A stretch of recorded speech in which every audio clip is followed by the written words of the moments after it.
राधा राधा राधा राधा राधा राधा राधा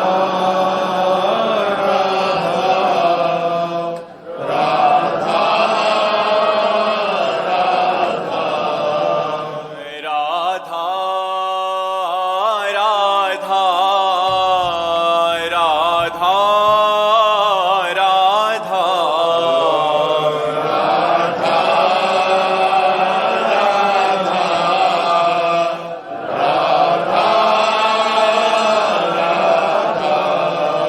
राधा राधा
हरि भक्तन की श्री वृंदावन धाम की सतगुरुदेव भगवान की।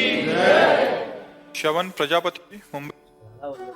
श्री हरिवंश महाराज जी एक सत्संग में सुना था कि पापी जीवात्मा को कौन कौन से पापों के कारण अगले जन्म में नीच पशुओं की योनि मिलती है। महाराज जी मेरे से कछुओं की योनि में जाने वाले आचरण हो रहे हैं।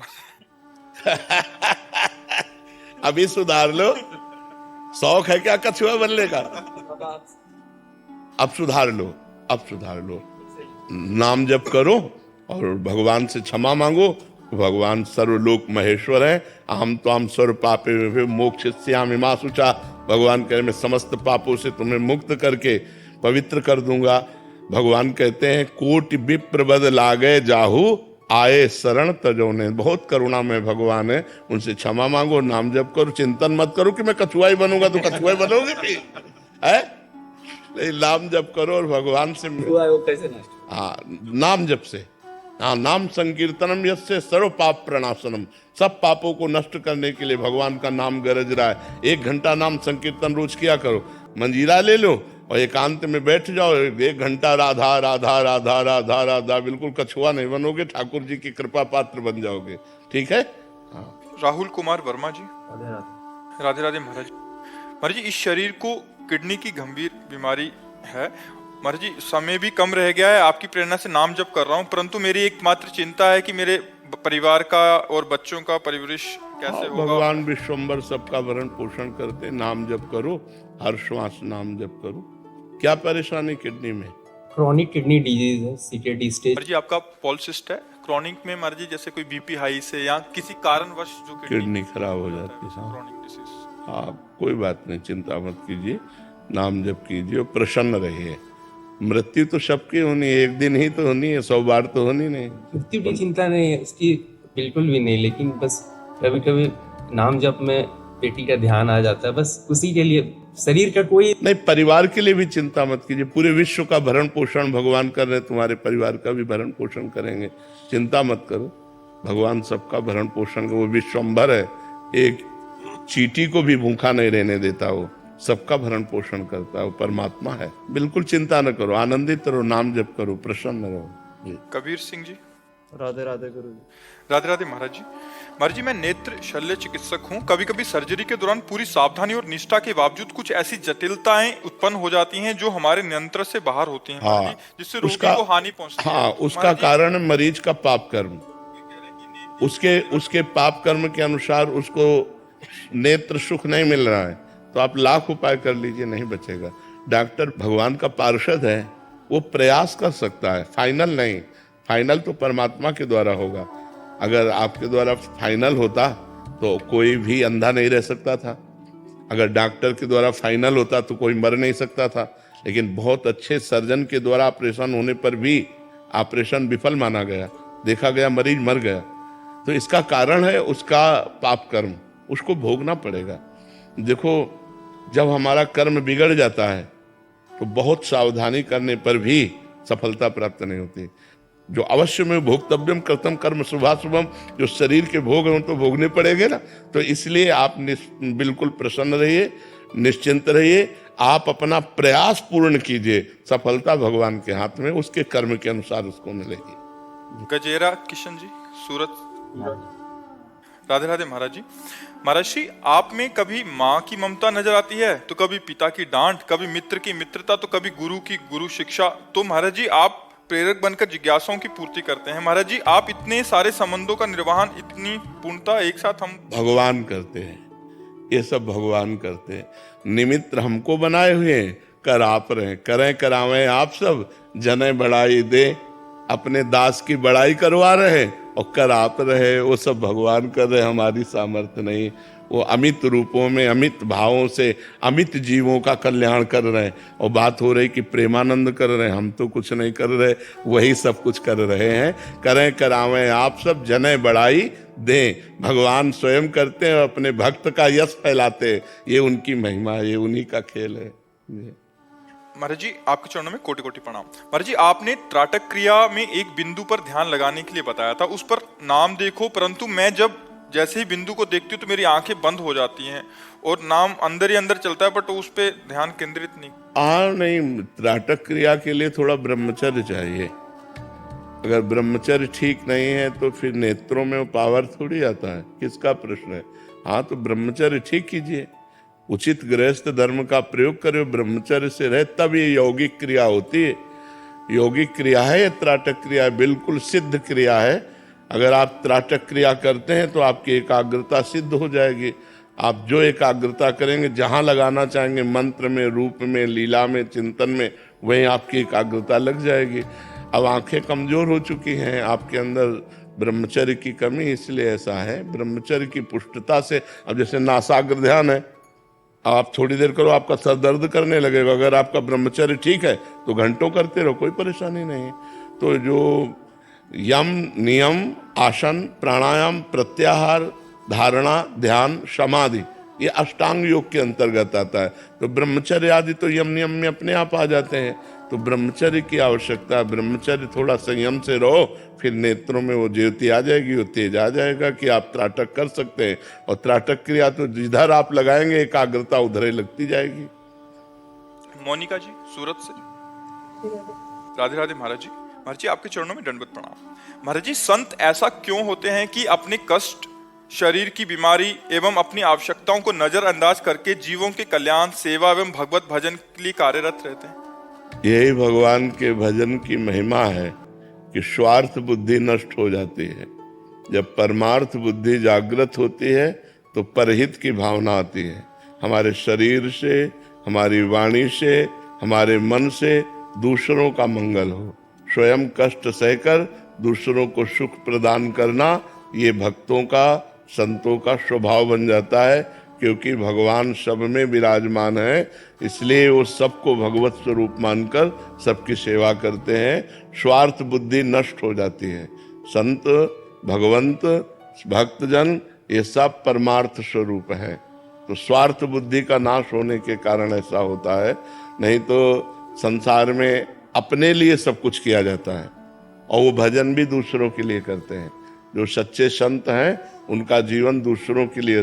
सर्वे भवन्तु सुखिनः, सर्वे सन्तु निरामयः, सर्वे भद्राणि पश्यन्तु, माँ कश्चित् दुःखभाग् भवेत्। सब सुखी रहें, सब निरोग रहें, किंचन मात्र किसी को भी दुख ना हो, ये संतों का स्वभाव बन जाता है। संतों का स्वभाव होता है परहित, स्वार्थ बुद्धि का नाश हो जाता है। ये भगवान की कृपा से होता है और भगवान के भजन से होता है। पिंकी यादव जी दिल्ली से। राधे राधे महाराज जी। महाराज जी, मैं अपने आध्यात्मिक मार्ग पर किस पड़ाव पर हूँ, किस प्रकार जानूं? जब सत्संग करोगे तब। हम कितने योग्य विद्यार्थी हैं, ये जब क्लास लगेगा और टीचर बोलेगा तब पता चलेगा। तो ऐसे ही जब संत महापुरुष जन जो भगवान के सिद्धांत और भगवान के परम पवित्र मार्ग की महिमा का वर्णन करते हैं, तब हमें पता चलता है कि हम किस जगह हैं, हमारी स्थिति कहाँ है। बिना संत संग के हमें पता ही नहीं चल पाएगा। तो संत संग अनिवार्य है। सत्संग के द्वारा हमें पता चलता है कि हमारी स्थिति कहाँ है। क्योंकि कोई भी गति मति कीर्ति, जो भी सदगति किसी को भी प्राप्त हुई है, वो साधु संग से प्राप्त हुई। मत कीरति गति भूति भलाई, जब जेहि जतन जहां जेहि पाई, सो जानो सत्संग प्रभाव, लोकों वेद न आन पाओ। केवल सत्संग से ही हमारी सदगति होती है, उन्नति होती है। तो हमें सत्संग में पता चलता है कि हमारी स्थिति कहाँ है। कृष्ण पंचकुला हरियाणा से। राधे राधे। राधे राधे महाराज जी। महाराज जी, मेरा प्रश्न योग वशिष्ठ से है। श्री राम जी और वशिष्ठ जी के संवाद में आता है कि श्री राम जी ने वशिष्ठ जी से पूछा, मुने, जो वाणी से की पहुंच के बाहर है, चैतन्य है, चलन आदि से रहित है, सदा स्वप्रकाश एवं निर्मल है, उस नित्य मुक्त परम नित्यानंद रस ब्रह्म में किसको किस निमित्त से तथा कैसे वही हमारा तो स्वरूप है। हमारी वाणी को, हमारे शरीर को, हमारे अंतःकरण को जो प्रकाश दे रहा है वो मैं ही तो हूं, कोई और थोड़ी है ब्रह्म। योग वासिष्ठ से प्रश्न तो उत्तर भी उसी से है, कोई और थोड़ी है। हे राम, तू वही ब्रह्म है जो सबका परम प्रकाशक है। तू वही आत्मा है, तू वही परम ब्रह्म है। तो आत्मा, परमात्मा, परब्रह्म उसी एक तत्व के नाम है, वो तत्व मैं हूं योग वासिष्ठ के अनुसार। तो मैं मन वाणी के अगोचर हूं, क्योंकि मन और वाणी को प्रकाश मेरे से प्राप्त हो रहा है। मेरी सामर्थ्य से वो सामर्थ्यवान है, तो वो अपने प्रकाशक को नहीं जान पाते। जो सबकर परम प्रकाशक जो ही मनवाणी जहां लय हो जाती है, वो हमारा स्वरूप है, हमारा ही तो स्वरूप है। वो और किसी और का स्वरूप थोड़ी वर्णन किया जा रहा है, वो अपने स्वरूप का वर्णन किया जा रहा है, जो अपना चिदानंदमय स्वरूप। ये पार्थिव पंचभूत का शरीर हमारा स्वरूप नहीं, ये मन बुद्धि चित्त अहंकार अंतःकरण हमारा स्वरूप नहीं, ये कारण शरीर हमारा स्वरूप नहीं, हम चिदानंद स्वरूप है। पर ये अनुभव करने के लिए साधन पद्धति है। जब साधन पद्धति से चला जाता है तब ये अनुभव हो जाता है कि मैं तीनों शरीरों से अलग हूं, तभी वो मोक्ष को प्राप्त हो जाता है। पूरी पढ़ो, योग वासिष्ठ पूरी पढ़ो, बहुत सुंदर है, बहुत सुंदर है। अध्यात्म का बड़ा उत्तम ग्रंथ है योग वासिष्ठ। सुनील जी अफ्रीका से। सीताराम। महाराज जी राधे राधे, आपके चरणों में कोटि कोटि प्रणाम। महाराज जी, मनोनिग्रह क्या है और भगवत मार्ग में इसका क्या महत्व? बहुत जरूरी है। मनोनिग्रह का मतलब है मन को जाते हुए इंद्रियों के साथ विषयों में जो संयोग की बुद्धि है, जो 5 ज्ञानेंद्रियों के साथ मनाखष्टानि इंद्रियाणी प्रकृति स्थानी करसती, जो प्रकृति में आकर्षित होकर देखने, सुनने, भोगने, छूने, सूंघने की आदत है। शब्द स्पर्श रूप रस गंध में जो हमारी 5 ज्ञानेंद्रियां जा रही हैं, वो मन के साथ जा रही हैं। मनाखष्टान इंद्रियाणी, उन प्रकृति से हटाकर उसे परमात्मा में लगाना मनोनिग्रह है। प्रकृति से जाते हुए जो मन और इंद्रियां हैं, उनको परमात्मा में लगाना, ये हमारा मनोनिग्रह है। और बिना इस मनोनिग्रह के परमार्थ पथ पूरा ही नहीं होता। जो सम दम, सम माने इंद्रियों का विजय प्राप्त करना, दम माने मन का विजय प्राप्त करना। इंद्रियों को अपने विषयों से हटाकर परमात्मा में लगाना, मन को विषयों से हटाकर परमात्मा में लगाना समदम है।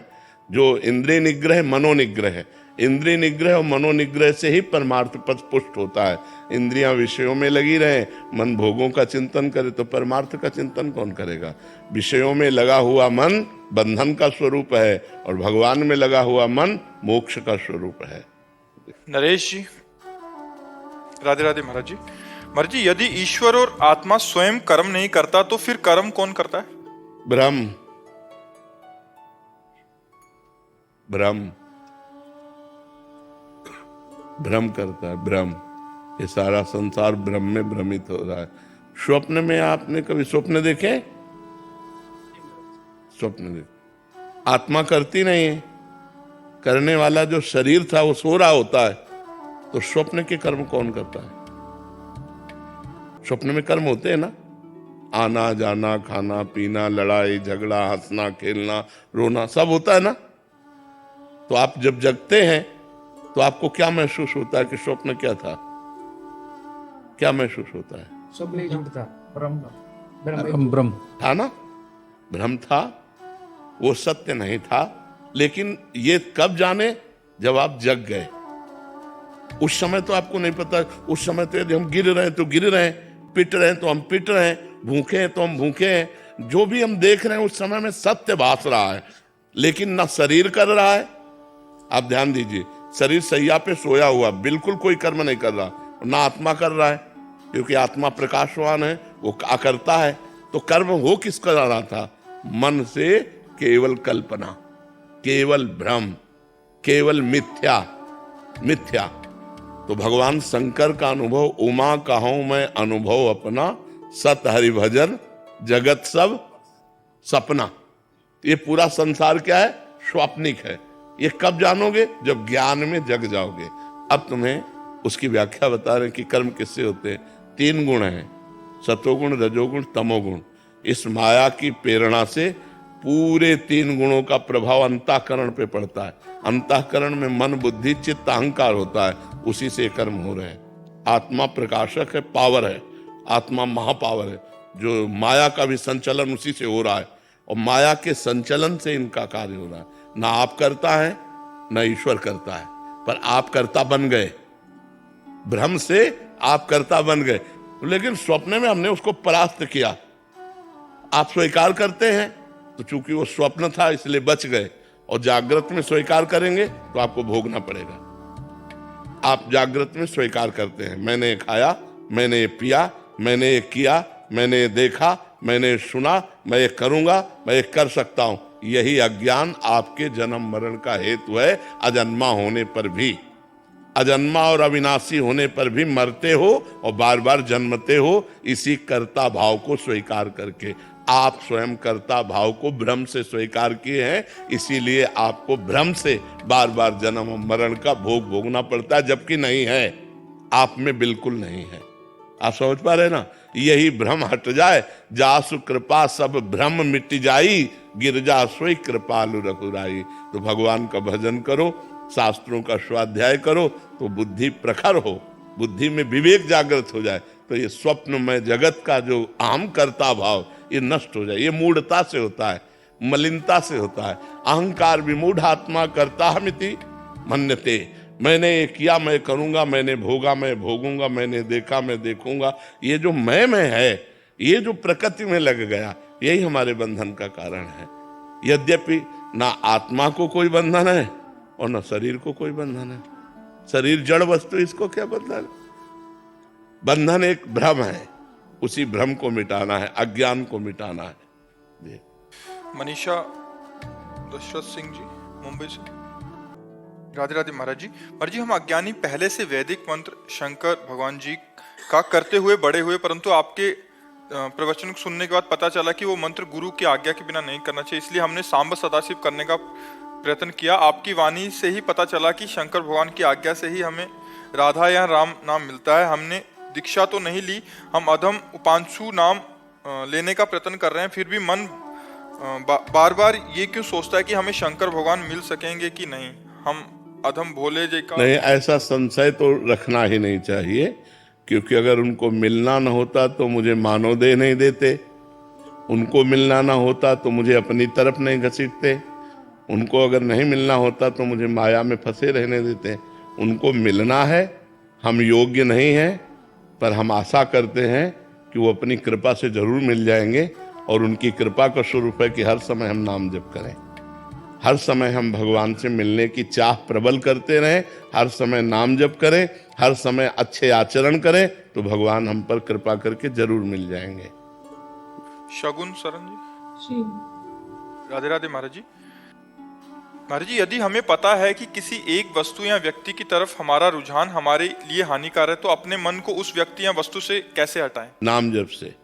जब तक हमारी जानकारी जितना भी अंदर बैठी हुई है उसका हम प्रयोग करना चाहते हैं तो हम अपने को असमर्थ पाते हैं। जैसे हमें पता है कि ये नहीं करना चाहिए पर हम कर बैठते हैं, हमें पता है ये करना चाहिए पर हम नहीं कर पाते हैं। उसका कारण है अध्यात्म बल की हीनता। अध्यात्म बल जब हमारे अंदर आएगा तो जो हम चाहेंगे वही करेंगे, जो हम नहीं चाहेंगे वो नहीं कर पाए।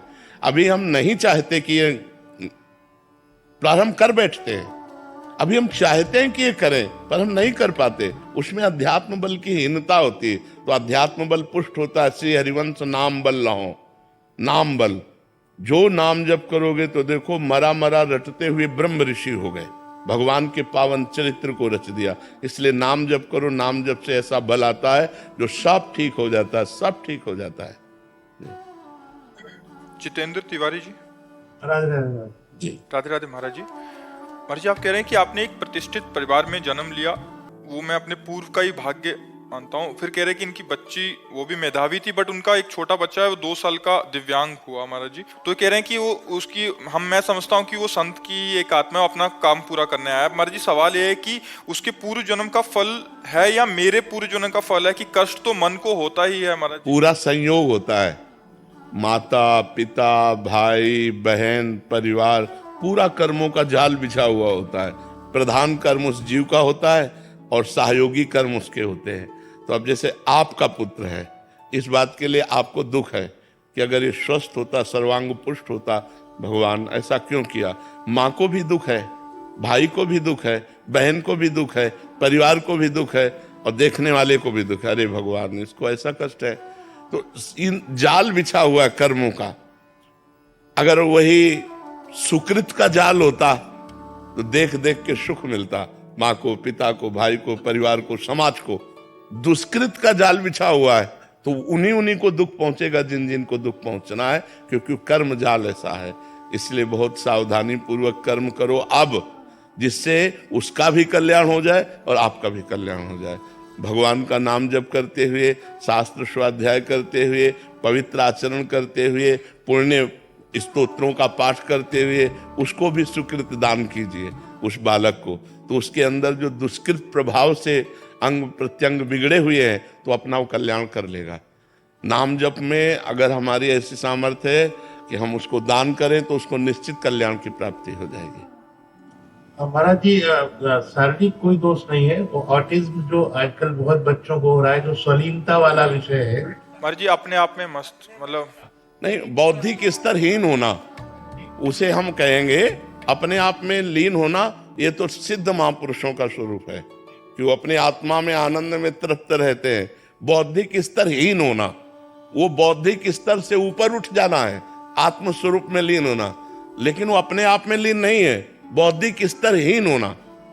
आप समझिएगा, बौद्धिक स्तर उसका बहुत गिर चुका है, जिससे वो प्रकाशित नहीं हो पा रहा है। तो मनुष्य शरीर में रहते हुए भी जो विवेक और जो विद्वता, जो हमारे अंदर प्रवीणता, वो नहीं है।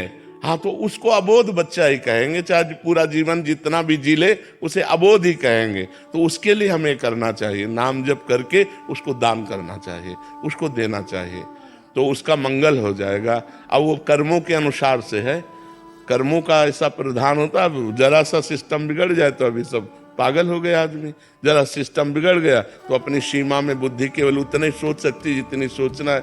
किसी के बस इतनी बुद्धि है कि वो खा सकता है, पी सकता है, हो सकता है, वो अपनी दिनचर्या कर सकता है, लेकिन आगे विवेक नहीं है। किसी की इतनी भी बुद्धि नहीं कि अपनी दिनचर्या कर सके। तो ये सब कर्मों का जाल बिछा हुआ है।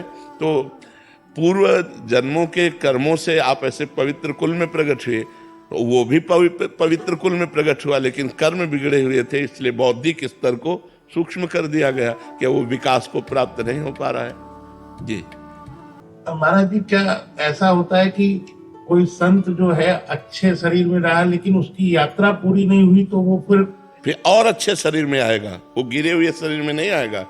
भगवान ने कहा, मेरा भजन करने वाले का जब भ्रष्ट हो जाता है, जैसे मानो जिस विषय से भ्रष्ट हुआ, योग में चला हुआ पुरुष 2 ही विषयों से भ्रष्ट होता है, कंचन कामिनी, तो उसको अगला जन्म ऐसा दिया जाएगा, शरीर स्वस्थ, स्वरूप सौंदर्यवान और सुंदर कामिनी और महान धन संपत्ति, उसका भोग करके उसको वैराग्य दिलाकर भक्ति से पुष्ट करके भगवान की प्राप्ति अगले जन्म में करा दी जाएगी। उसे योग भ्रष्ट पुरुष नहीं कह सकते।